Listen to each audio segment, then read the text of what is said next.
All right, welcome to the first official Middle Eight podcast on songwriting. Me and Lee Clark here have done a few of these now. Yeah, is this number 3 or 4? Yeah. So that's a little plug for my other podcast, Song Poets Corner, Songwriting Podcast. So we've done a few on there where one was literally interviewing Lee, others have been very much like a debate and like we had this fun saying, I respectfully disagree. Playful jousting. Playful jousting. That's right. Yep. So we will do a bit of fencing in this and jab each other a couple of times, but we'll be mates at the end as long as we don't diss each other's songs and then we'll get all over it. But, you see what it is with Jae, that he's just like really into wrestling.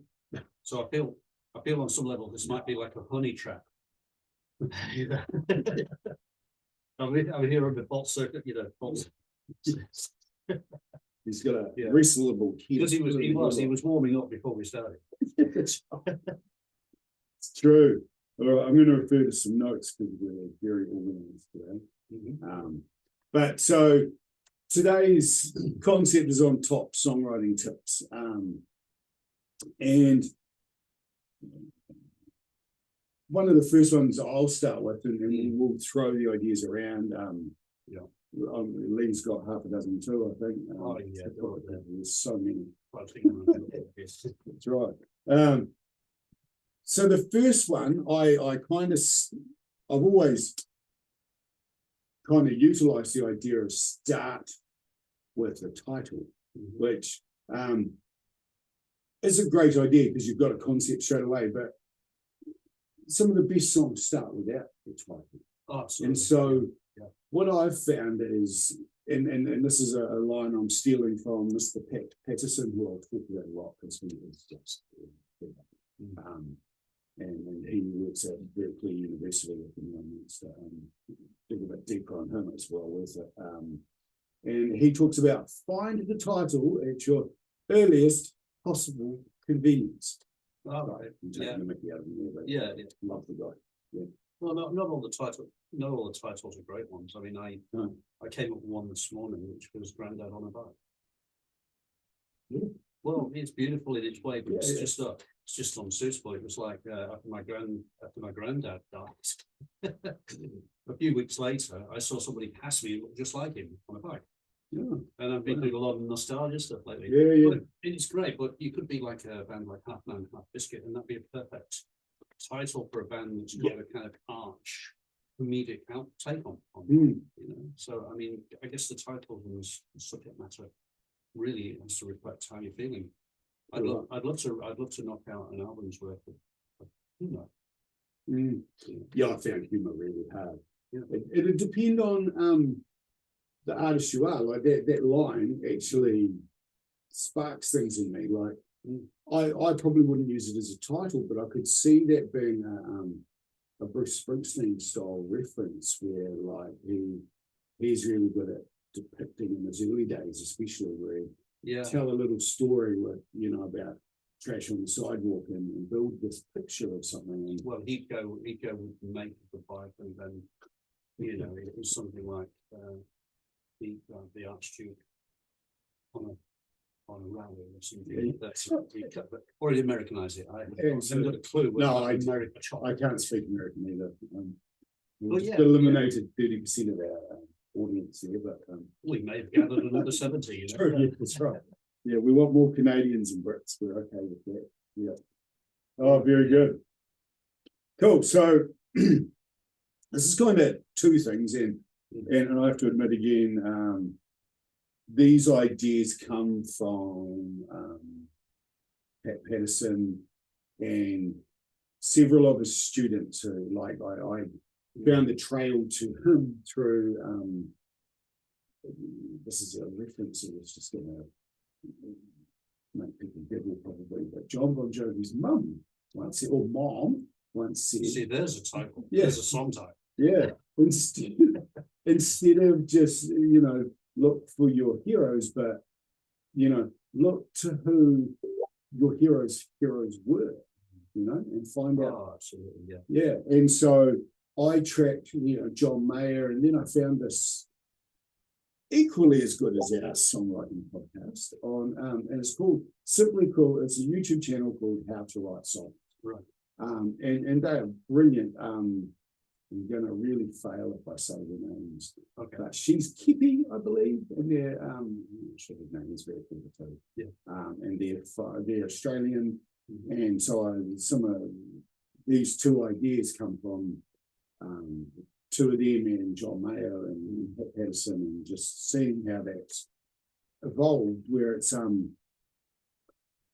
starting a song with tension, and that moves into the idea of prosody, which do you know what prosody is? No, I've had reciprocity. Yeah. Reciprocity. So prosody is where you where we teach on a basic level to students the difference between major and minor chords. That major chords are happy and minor chords are sad, sort of thing. And it's matching lyrical ideas to musical ideas, as in, actually matching line for line and changes in rhythmic beats where they match. Okay. And there's so much to it, but Yeah.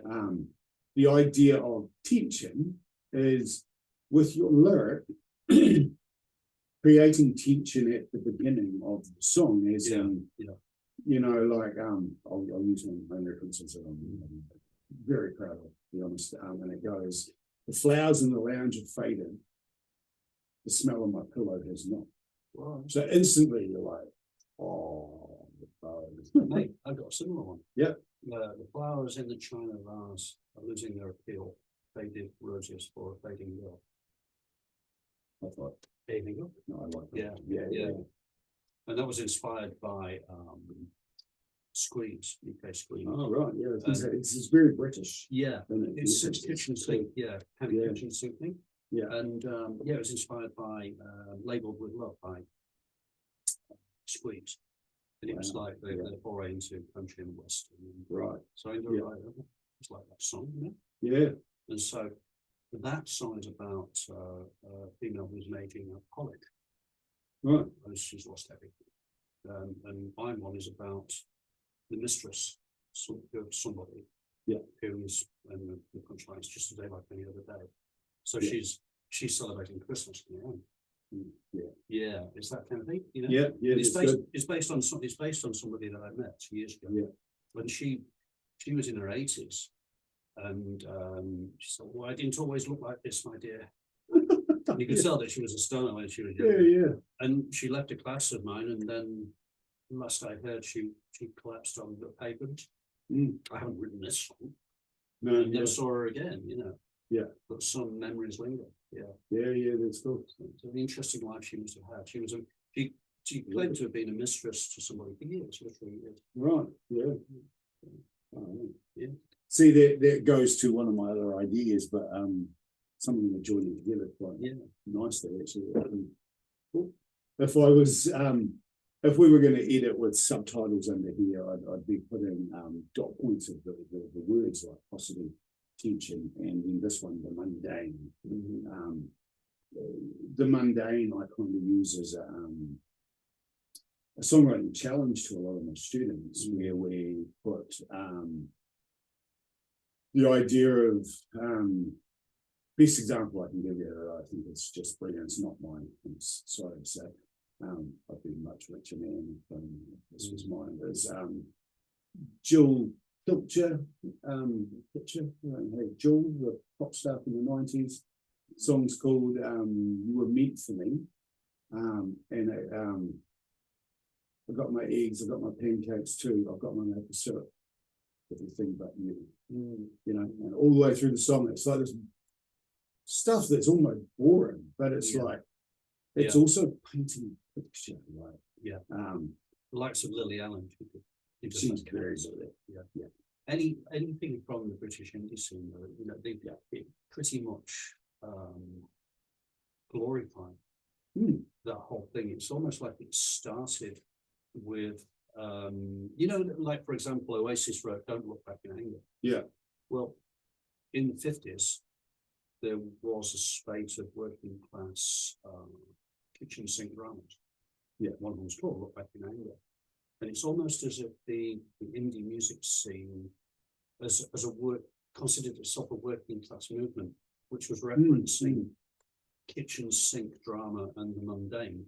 It's stuck in trade, and it takes on its own romance as well. Yeah, I do agree that the British are something that we said, but back to Springsteen, like he made a stinky, smelly place like Jersey seem like the coolest place in the world to a Kiwi boy who couldn't see that there were stories in my hometown, you know, and that's what, like.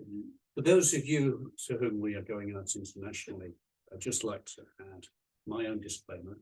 On no occasion have I ever described New Jersey as stinky and smelly, nor will. To me, it is a wonderful place, redolent with cultural relevance.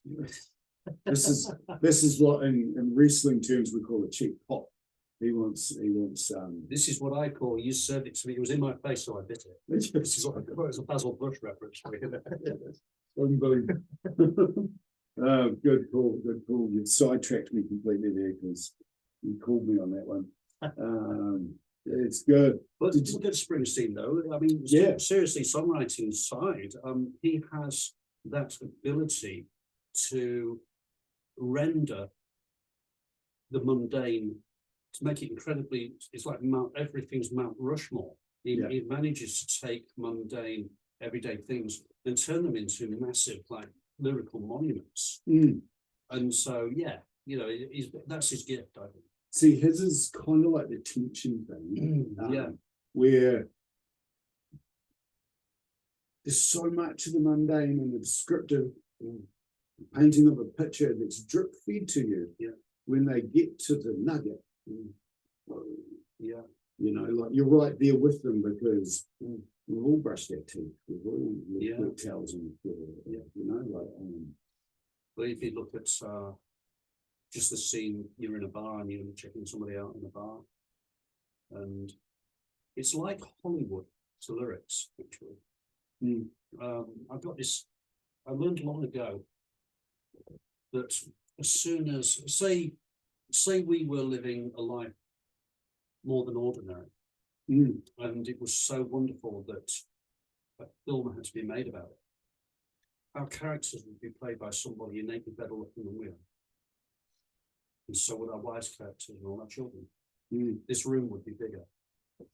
In terms of like portraying real life, the Hollywood effect, because it makes everything a bit bigger, more grandiose, better lit, more attractive. I agree, except I respectfully disagree. My wife's in the Well, here we go.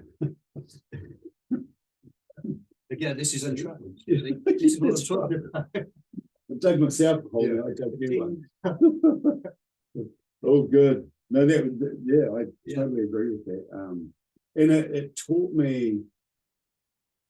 I remember at the Nelson School of Music when I studied there, we were training under a guy, and he wasn't our songwriting tutor, which I as much as I love the songwriting tutor, he's taught me so much, and I'm still friends with him today. The guy that was in charge of our performance class, Mr. Warren Birmingham, is his name, and he travelled the world playing for PJ Harvey. He auditioned for. He didn't know who was auditioning for at the time. It was either Floyd, the Pink Floyd, or the Stones, because I know one of my other tutors. You know, it might have been another tutor of mine auditioned for the Stones, and so he was touching the boy. So he went in playing, like Flea from the Red Hot Chili Peppers, showing you all the notes he could play instead of showing what he knew how not to play. And so didn't get the gigs even though like he might have been better than some of the people that took some of these roles.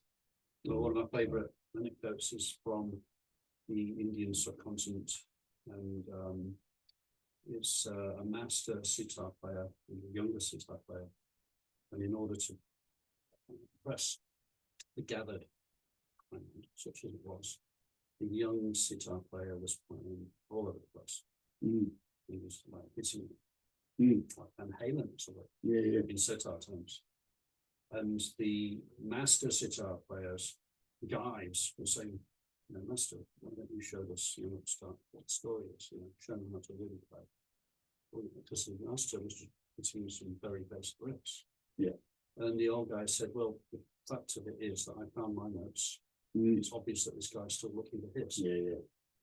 So sometimes more is Absolutely. less is. Yeah. And that applies to songwriting too. Oh, absolutely. Yeah. For example, when I write a song, I will vomit what's the page. Get the song like that. So lots and lots of works. To me, the true sophistication, the true skill of songwriting is being able to go through all the words and then just hack out the unnecessary ones, and then just use the remaining ones to create the impression that you want to create. And I do that on the basis that I can't literally draw a diagram for every listener so that they understand specifically what I'm trying to say. However, I can create an impression and come away with maybe a small percentage of people who actually get the message. And the rest of the people, they might not get the full message, but at least they can enjoy the ride. Yeah. There is enough space and gaps in the lyrics for them to be able to build their own picture. It's a little bit like when you read a book and then you see a film of the book. And you might be disappointed by the film of the book because your imagination is so much greater than what the director has presented. Yeah, you got to do that in the opposite order. Yeah, and then you can. I think you can appreciate both. For different reasons. For different reasons. Yeah, absolutely. Yeah. So your point there actually comes on to the next dot point, and this is what I call pages or journaling. The kids of today call it. When they're allowed to do it in class, they call it free writing. So, and this is just where, so songwriting, just like music in general, is a language, and trying to teach people to get more au fait with the language. Like babies are born, they can't speak, can't walk, and then they slowly get better. Where we think of babies as perfection when they're born, because they're not respectfully disagreeing with us.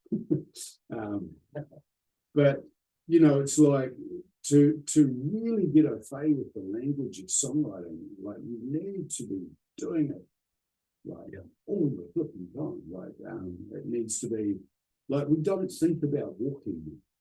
Trust me, don't think about it, because how does always pretty much a larger mass of a body on top of these little pins actually keep us together as we walk like this. So it's describing controlled falling. Yeah, that's right.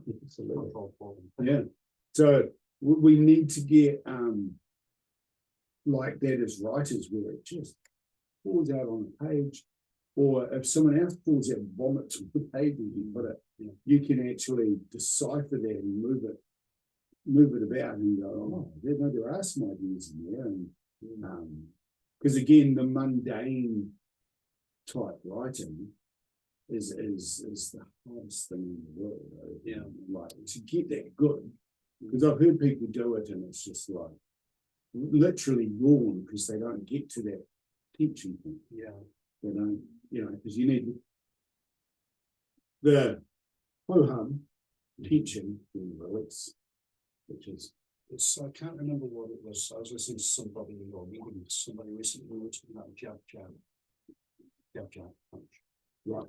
I think the element of that in songwriting, you can kind of lead with a couple of jabs and then deliver the knockout blow, and often the chorus is a knockout blow, or it's like the best jokes. The best jokes are the ones where you step into what you think is a clear road and the lorry comes out of nowhere. And often the best kind of songs are like that as well. But you create that kind of that sense of relaxation, and a person, okay, I know where this is going. And if you can write something which is just coming out of nowhere and just recapture the metaphor and take it one step further, that's where the clever stuff lies. That's right. Because one thing I found really hard, like people, they come up with those amazing opening lines, like we just talked about before, with the flowers in the land, and, you know, smell on my pillow. Follow that. Following that can be so hard. Like, for that song, I remember getting to that moment and going, and thinking, what am I going to do now? Do you want to hear the next lines? Yeah, do it. So she lives on dreams and optimism from the dawn to the dimming, with the stale perfume and the dirty room. Kitchen sink. Yeah, that's good. Interestingly enough, it's got a linen reference in it as well. Yeah, that's really clever. Yeah. And I think that's what you've got to do is, so I like watching things that capture me, is whether it's a documentary, an interview. So the good documentaries, like they do listening shoot interviews, and they'll open with an excerpt as it like flows across the screen of, you know, like the real hard hitting question being answered. And then stop right before the bit you actually want to hear, and then they start. You're like, that's right. And you have to watch the whole thing. You know. And so wrestling to start, is that where we're going? Yeah, that's right. Yes. Jab. Knock them out at the beginning, and then throw them in. And you've got to build to those knockout blows. You've really got to. You've got to. I found for that song, the Flowers in the Lounge of Fate, the smell on my pillow was not. And I went, okay. I went from creative, like obviously I was broken and, you know, in a very sad place. But I went, my other best songs before that came from an academic place. So I've got the concept. Where do I go? And then I went, now what's the story here? And I went, she's an artist. Had lots of potential there to go to talk about that. And I went, wow. And I was just really sad and cynical. And I said out loud while writing, like, well, she's such a good artist, she could paint this picture better, couldn't she? And that's the concept. You know, paint this picture easier on me, paint me a little stronger inside, you know, sort of stuff. I like and just, you know, this. So there's a directorial kind of approach to the way that you write this stuff, actually, I think. And it's almost like you can visualize the storyboard, you know, for the video. I just grab whatever. I'm sometimes I just sit around and write this kind of song today, and this is where it's going. That's what I do. But I do like to write in images. I think writing in images is the best way to translate what's going on up there with what's going on out there. So I think that's why video, MTV, and Sunshine did so well as a vehicle, and why videos have done so well with music. And sometimes I don't know how much the video has to do with the song. I was looking at Runaway Train. And that's all about kids who go missing. The video for that. I looked at the lyrics. I don't think when the guy wrote that, that's what he was writing about. But it fits. The character, like I'm a huge Dave Purner fan. I think he's a great songwriter. He had such regrets with that video, as much as he's proud of the song, and he's proud of what it did for the homeless, because as you said, the milk carton thing. At the end, but they made like 6 versions of it with the faces of the but the character in the story had potential to be a runaway child. So it wasn't but it was and the original director was like, you know, that Hollywood virgin, as you're saying, you know, but they made good on it, you know, like they really put something out there that did. 10 years later, they were talking about making a new version of the video and re-recording the song, because there was one person for every version of the video that actually made the way back. Well, that's good, and that's a great unintended consequence. Very unintended. I think I got the impression from that And this is an interesting insight, actually, maybe, in songwriting. We can talk about other people's songs till the cows come home, but we can't get between their ears and truly know where they were coming from when they wrote those songs. But you can also find yourself in a situation where you might have enough success and enough interest from the industry for them to provide you with a producer who will completely direct and represent your work as they see it, because they think it will sell better. Yeah. And it has very little to do with your actual song. Yeah.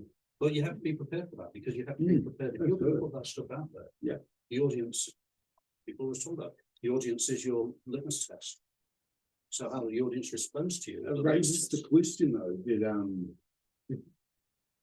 MTV make it better on a songwriting front, or to, take all the guesswork out of it? No, it certainly added a level of entertainment to the song. Oh, absolutely. Yeah. But what I got from the song, looking at the lyrics, was he was basically lying in a room on his own, out of control, out of control of his feelings, and unable to stop somebody else feeling the way they're feeling. Yeah. Right. There's an equally good video there. Oh, absolutely. I guess I think there could have been a far better pictorial video. And then again, you see, then you would have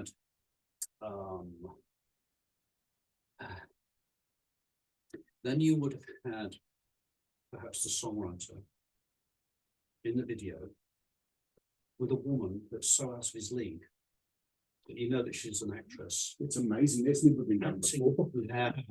Acting out a scenario where they're having this really deep interaction with each other, which you can just say, well, this is, come on, mate, it's not working.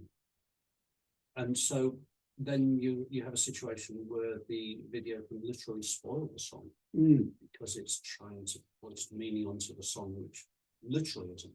It ruins your perception of these beautiful women too, because those aging rock stars ended up dating most of those girls in those references. They were Coverdale, they're all,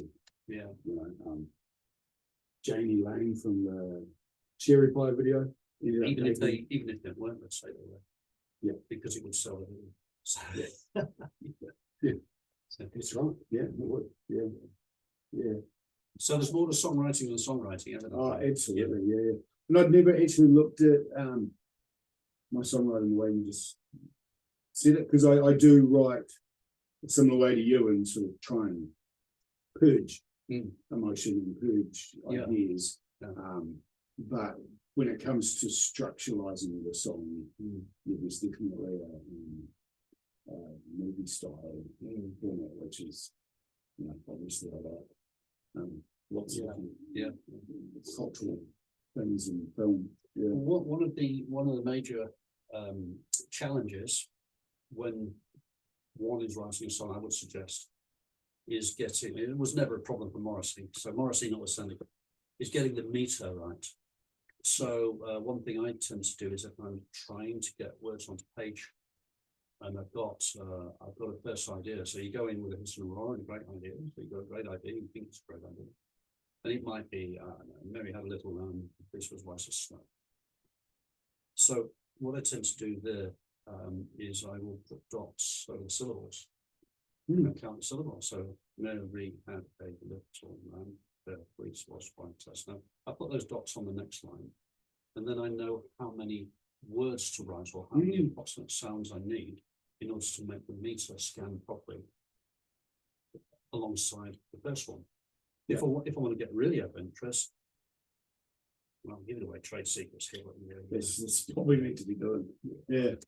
I'll miss a line and put the same meter on the third line and introduce a different meter on the second line and then replicate that in the fourth line. So you can take a lot of influence from poetry. You can also take a lot of influence from other people's songwriting, because you can start to detect how they're working the meter of the song.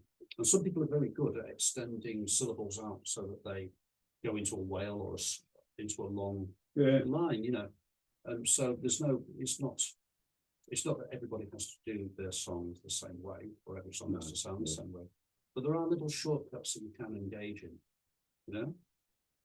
I wrote one, I haven't written it yet, but I think it'll be truth, justice, and honesty, I think I might call it. I like the themes. And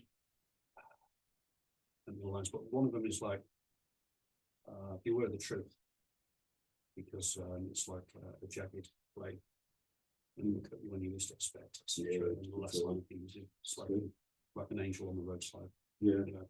So I had this, so I thought, oh, that's cool, I like that. And what about, so I'm pushing a message now, beware of truth. Truth is a wonderful thing, but in certain circumstances it cannot be quite so clear. What about honesty? Similarly. What about justice? Similarly. So I think I'll expand that metaphor, or expand those ideas. And all I'm doing is I'm taking three basic words: truth, justice, and honesty. And now you can build a whole framework of ideas around that. And the only thing stopping you from writing verses 2 and 3 in the first stage, I think, is just having a handle on the meter. So replicate the meter with your dots and just get cracking. I love the idea of meter, because you've just done 2 of my dot things and pulled them into meter, which is very interesting, because the syllable-based rhythmic thing, people get confused to what that actually is. It's wrong. You know, like and your approach, I say, you know, like I go back to the academic thing and all that stuff, and that's what you're doing with the 3 dot points almost, but they're your title as well. Like you've got concepts there that you can play off. That's right. Just going back to the rhyme idea, my number 1 tip is don't get caught up in your primary school ideas of you know, oh, that doesn't rhyme because it's not cat and hat or sat or fat, or you know, it's assonance rhymes. There's your rhythmic rhymes are like some of the biggest things in songwriting is having that point of difference. Like, yes, our pop music is primary school level English, but their rhymes are not. Like that's highly the concepts and the concepts ideas are somewhat different as well. You know, absolutely. I wrote one where I deliberately didn't rhyme it, and I watched. It's been decades. Watched you on the hinterland. So watch on the hinterland. Watched you and the stars, they fell like rain. Oh, that's it. Something. The stars, they fell like rain. And you stood up, waited out there on the hinterland. Yeah. It should have been hinterland again. Yeah. But just left it off, and it's just it just entertains. You've got to be entertained as well by what you're doing. Absolutely. And I think in rhyme they forget where your meat and potatoes are for a great song, and people are like, what do you do?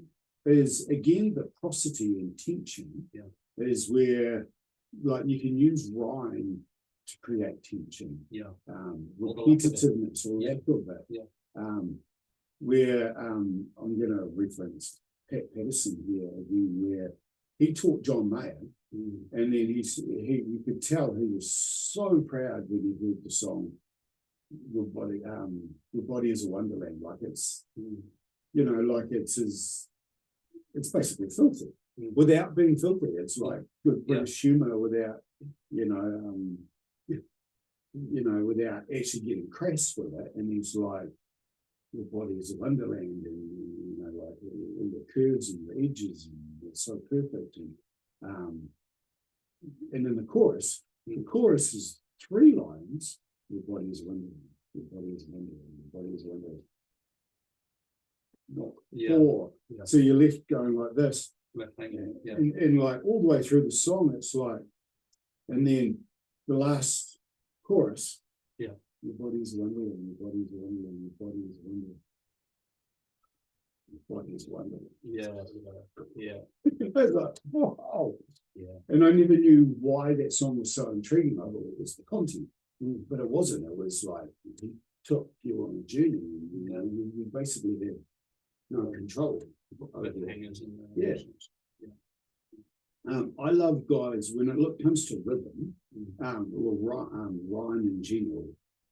I'm not a rapper, but you know, there are certain rappers where you just like Eminem is the obvious example where he changes his accent to use those internal vowel rhymes. Suddenly he'll say mum like Ringwood. Yeah. So that it rhymes with something else, Yeah. you know, is that internal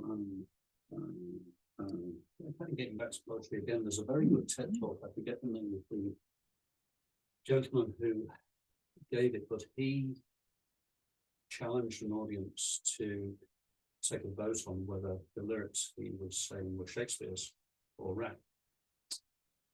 And he was citing Wu-Tang Clan, for example.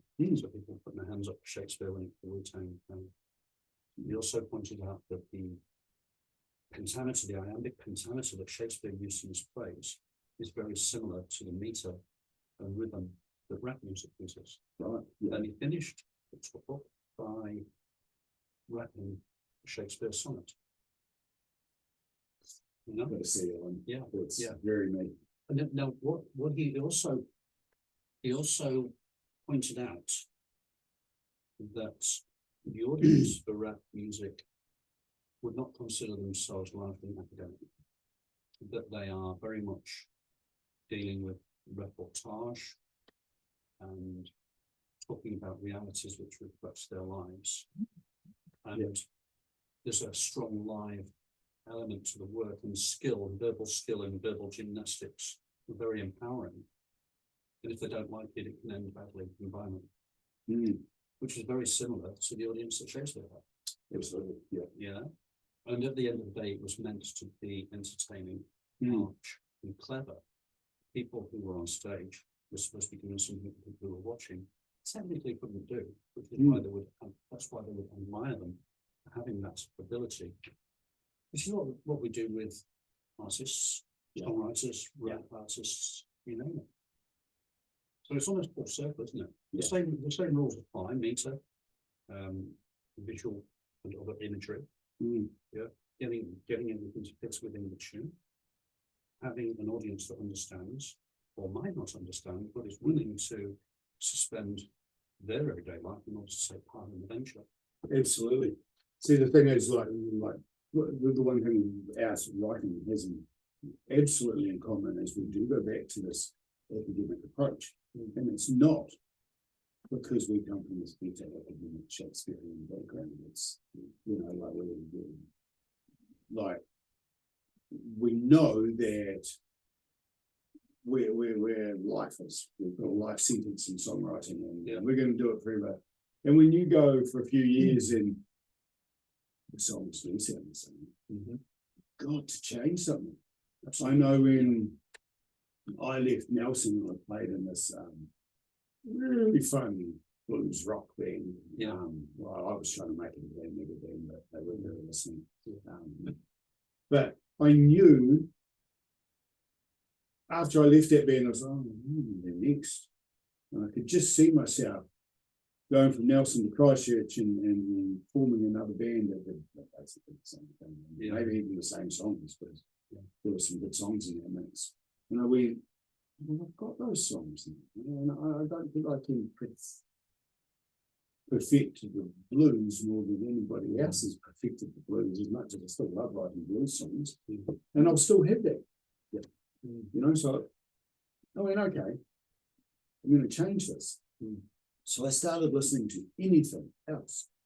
And I started, when I moved to Christchurch, this is when I had like a brutal breakup with the song I was writing, talking about earlier. And so I went with some friends to nightclubs, which is not really nice anymore now.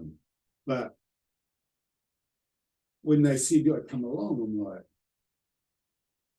yeah, why not? And they were like nudging each other like these girls, you know? And that was the last thing on my mind at the time.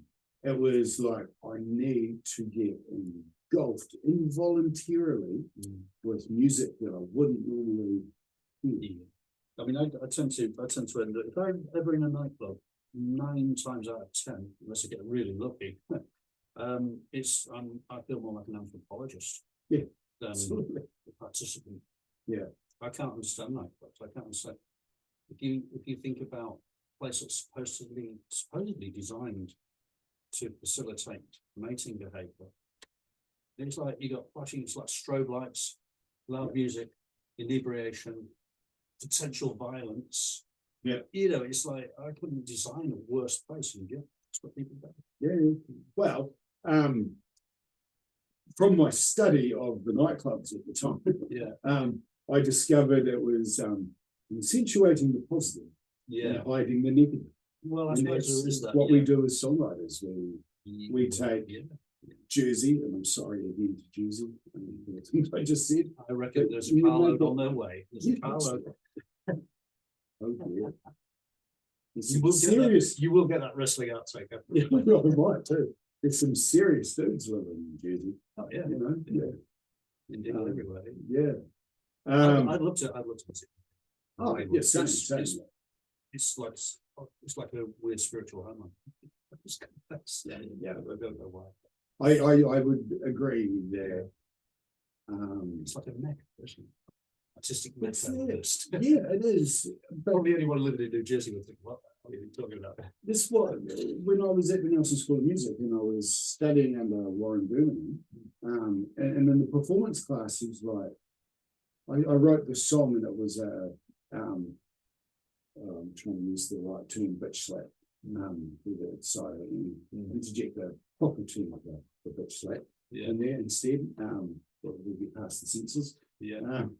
And the thing is about Dunedin, my hometown, and I called it Bad Street, South Dunedin, which is an American reference, like Bad Street USA. Yeah. You know, so I went Bad Street, South Dunedin. And so, like, I told the story about South Dunedin, about how grotty it is, you know, like you caught on the wrong side of town, you mince me, sort of story. And this performance cheater who'd worked with, you know, great songwriters like PJ Harvey, it just went, Jae, I want to hear you write like that more often. That is telling stories of where you come from, you know? Yeah. You say you like Springsteen, that's the most Springsteen song I've heard that Springsteen didn't write. Well, there you have it. The problem we have is that we are so enraptured by American culture that, you know, it's like Birmingham, Alabama. Sounds so much better than Birmingham. Yeah, I know what you mean. Yeah, so geography's not mine. Chuck Berry could write a whole song around American place names. Yeah. And it's being tried in the UK. Yeah. And it just doesn't come across the same. It just comes across more microscopic, small and weird. I think that's our perception. Maybe to American ears it's very exotic. Well, they say a prophet's never welcome in their own town. No, yeah, that's right. Yeah. I'm not very welcome after some of the things I said about South Dunedin. Although I think it's more the approach you take. Like you know, you don't want to revisit ideas over and over again, but you want to perfect concepts. And for me, Bad Street South Dunedin didn't perfect the concept. Which is probably why Springsteen wrote so much about Jersey, because he was really trying to say, you know, I love it or I hate it or you know, which was probably a mix. He went on stage, didn't he? He'd been on stage many times, but he went on stage to do a monologue, and he said, I made a career out of writing about steel mills and work. I've made a career writing about things I have no first-hand knowledge of. And which I found very honest. I think that's why they get so good at that stuff, because Johnny Cash had never shot a man in Reno or anywhere else. But so I think it's a lot harder to tell the honest story of where you've been until you're older. If you're writing too directly, there's more than one way. Yeah. Actually, I respect it. Yeah, I don't respectfully disagree, but you just I wrote a song about called The Ballad of Sugar Ray. Oh yeah. Because there was an old song called Sugar Ray. Yeah. So I thought, okay, there's a reference because I'm writing rock. And there's a line in the song, I can feel the bullet burning deep inside my chest, which is a reference to a line in El Paso by Marcy Robbins. Yeah, I mentioned this before, yeah. Well, the reason that is positioning me in my landscape is because from being from the north of England, growing up in the 60s and the 70s, gunfighter songs by Marcy Robbins and country and western were part of my oral landscape. Yeah. I did a radio session. I did a John Peel, my stab at fame. I did a John Peel session in the 80s, and one of the songs I used a line straight out of an Inkspot song. I work for you, I'll slave for you, I'll be a beggar or a maid for you. If that isn't love, it'll have to do until the real thing comes along. Literally stole the lyric. But I wasn't stealing the lyric, I was paid homage to music, which I've been that's right. raised listening to. So where I'm going with that is that there's more than one way to position yourself, your own kind of cultural landscape in your songwriting. You can literally appropriate things from the stuff that you listened to when you were growing up, and put them in there. Again, in the hope that one or two people will get the reference. And you hope you don't get sued, of course. Yeah, that's right. I was hoping no one would sue me. You know his name, Bad Street USA. I was, I read a thing on the guy that leaked all the Guns N' Roses Chinese Democracy album before it came out, 15 years after they started recording it. And so they talked about his punishments. It was thousands of dollars in fines and community service, which was a video on piracy that he had to create, and an autograph from it to others. Like he actually requested during being sued autographs on the beat. You just broke it. It's like I break into your house and then I want to borrow your car. Well, it reminds me of an observation Richard Pryor made, but I won't repeat it. It would be a difficult one, but the bit that is, there are some people who are so devoid of perspective that they will, rob your house. Then they'll rob your house and come around the next day and say, "Oh, yeah, you've got your house robbed," even though they did it. Yes, right. So they that's right. And I'm sure there's a song in that too. I'd love to write that. There's two observations actually. One is, how confused can Paul McCartney get? I'm listening to the White Album, and Paul McCartney is showing very early signs of the same kind of songwriting that he engaged in post Beatles, which he got slated for. So he can put out Oh Blood Dee, Oh Blood Die with the Beatles. He can get Ringo to sing songs. The next time you hear anything like that, it's like the Frog song by Paul McCartney. But Rupert the Bear, it always had that kind of strange, slightly touching sentimentality about him. His songwriting. When he was in the Beatles, he could get away with that kind of stuff, and people would laud him as a genius, one of the songwriting duets of Lennon and McCartney. He went solo, and he was recording similar stuff, and everybody was slating him for the same. He must have been so confused. He must have been thinking, "I've not changed. I'm still doing the same things I was doing in Abbey Road, and yet now, for some reason, this is beyond the pale." So here's to the audiences out there. I guess this song needs an audience, and the audience is a big part of the song. It just makes me think of John Fogerty, and not owning your rights to your material. Yeah. And then he got sued for old man down the road, I think it's called. Oh, yeah. Because it sounds like the one that runs through the jungle. Yeah. And so, in other words, the record company and his old band sued him for sounding like him. Yeah. He won. It took nearly 20 years to win the court case. But he Yeah. won the court case and was going on tour playing his own material, but he wasn't allowed to play. Yeah. Have you ever seen the rain? Yeah. Good one. I haven't changed. Yeah. Yeah. Yeah. So I don't want to steal the whole idea of a premise of a podcast I would like to do with you. And that's about Coming to you soon, guys. Yeah. Acquiring how we acquire ideas without Getting caught. or blatantly, but we have to feel good about it too, so Norwegian Wood was apparently a rip-off of the Dylan song, lyrically and melodically in various ways. George Harrison,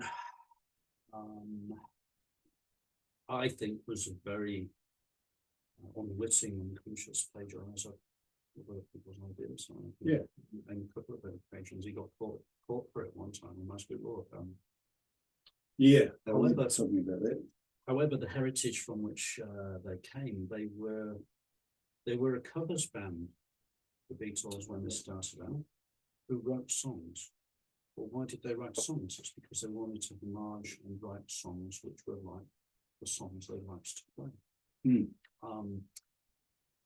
You can't be a songwriter unless you like other people's songs. I don't think. Absolutely. Yeah. So there's always going to be an element of your songwriting which is infected almost by the songwriting styles. Look at Come Together.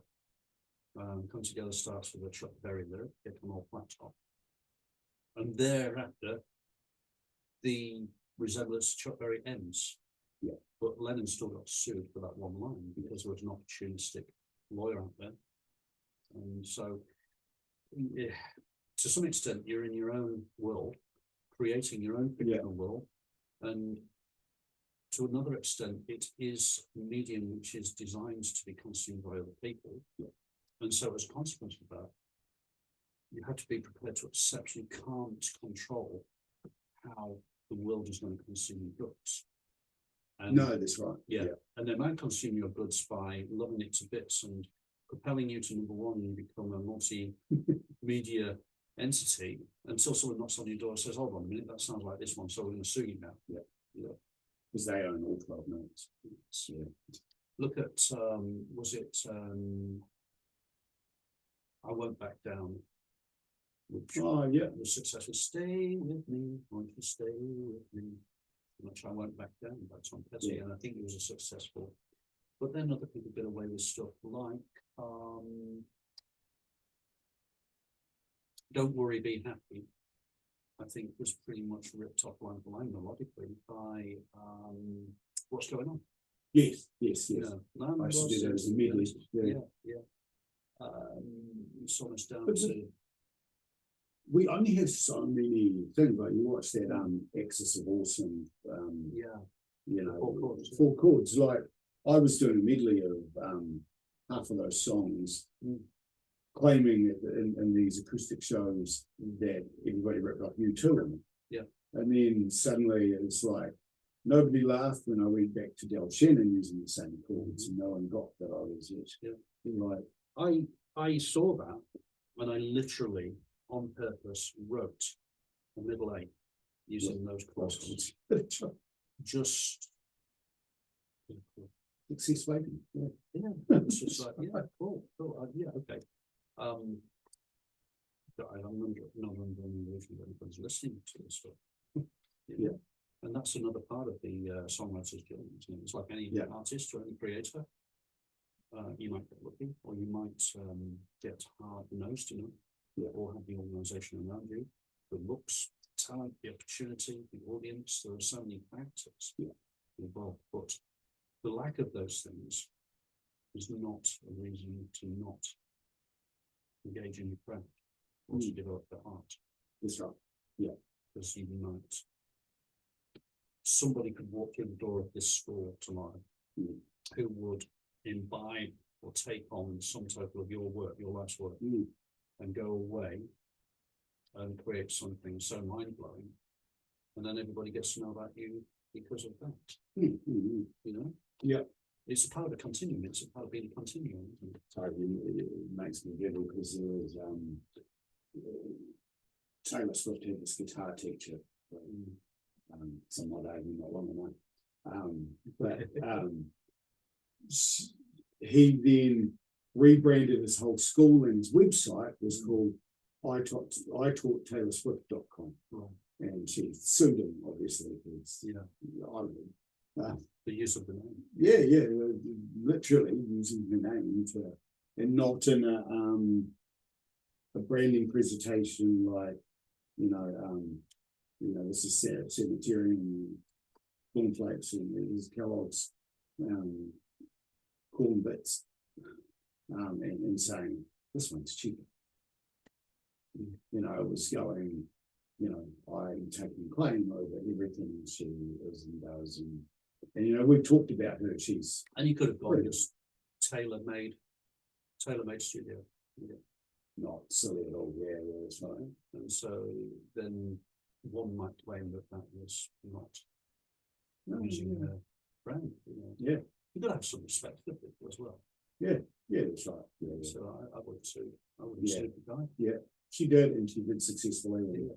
I would hope that I'd have enough of a relationship with somebody like that to be able to put on the phone and say, why don't you try tailor-made instead, mate? Save yourself the hassle, because I'm coming for it. But it's not the way the litigants work in the US, is it? Yeah. But I think if he had more of a relationship with her, being that way, he would have said, look, I'm still really struggling. Yeah. What can we do? Can we make you an ambassador of the school? I'm watching my students. I tell them all, when you're rich and famous and you're at the Grammys and you're really surprised because they call out your name, and you don't know what to say when you get up there. Jae Bedford. And it's a running joke, but I always remember one student, we were doing a presentation of how to introduce their song, and he walked up to the mic and he remembered this from when he was really little. And he was like, came up to the mic and he's like, I'd like to thank the Academy and Jae Bedford. She taught me everything I know. Well, a mate of mine found a book about appeal sessions. And so he looks up the work that I did for a John Peel session back in the 80s. And the songwriting credits went to the rest of the band and somebody called Les Clark. Oh, congratulations. Yeah, so it's like my one claim to fame in that respect. I can't historically because somebody misspelled my name. Yeah, there you go. I'm just looking for bad like that. The CD that was the first release that ever came out. Yeah. I always thought, a secret to success is collaboration or being on a compilation album. Like I always thought that was a real secret to success. Or not having a bass player who misspells your name deliberately. Well, I wonder about casting accusations here. The first compilation album I came out on, we were called Jae and the Rebels. Jae is a very strange spelled name, J-A-E. It's like apparently, according to some of my Asian friends, their little sisters are called Jae. But the person who typed out the thing obviously had a typo, and the first release of Jae and the Rebels actually said Gia in the Rebels. Jae. Jae. I think that's my career would be far further along if that was spelled correctly. You can tell when somebody's not as famous as you know them to be, because I've had a lot of careers on that one, spelled typos, credits, and things. Yeah. I suppose that's a benchmark of fame, isn't it? And that's right. So nobody can start with them. Yeah, that's right. Yeah. Look at how is song fame? Yeah. There's a great line in there, what's your name? Fame is just like his benchmark. And he co-wrote that with John Lennon. I don't think he needed to, because John Lennon just turned up in the studio. Yeah. So Bowie, spotting the opportunity, co-credited John Lennon with the writing of Fame. But the line, fame, what's your name, what's your name, what's your name? It's like the benchmark, being famous as performance wherever you are. That's the first step on that ladder. But I think that's what he was saying. Yeah. So many songs about so many things. Yeah. Well, good news.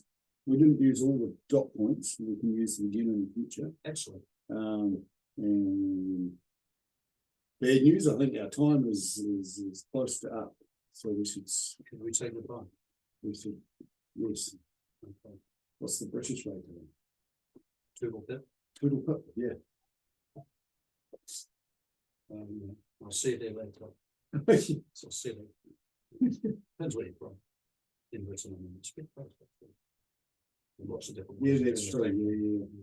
So I should do a South American one in Bladesboro. Yeah. Yeah, that's right. Yeah, that I don't think realize well, we won't get censored out there.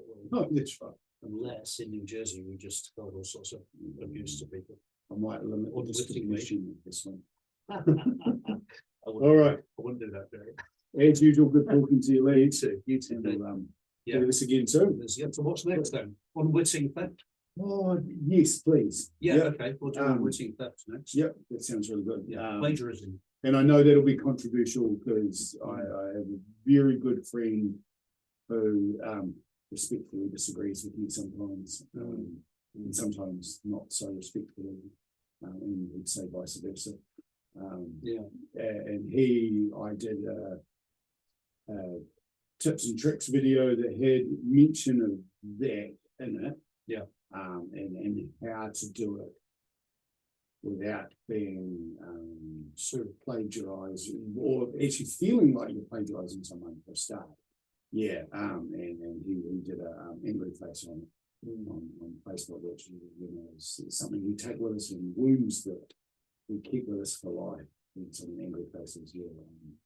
Well, apparently it's a sign of success. Right, yeah, I've noticed that now. Yeah, when you get your first hater, you're on your way. Yeah, that's right. Yeah. Which is not an open invitation, of course.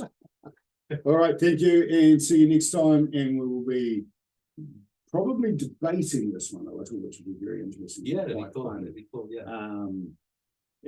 About how to acquire ideas from other artists without being blatantly disgusting about it, and maybe how to do it, like disgusting if that's what you desire. Yeah. The sources, of course, it depends what you're trying to hit. So yeah, that's right.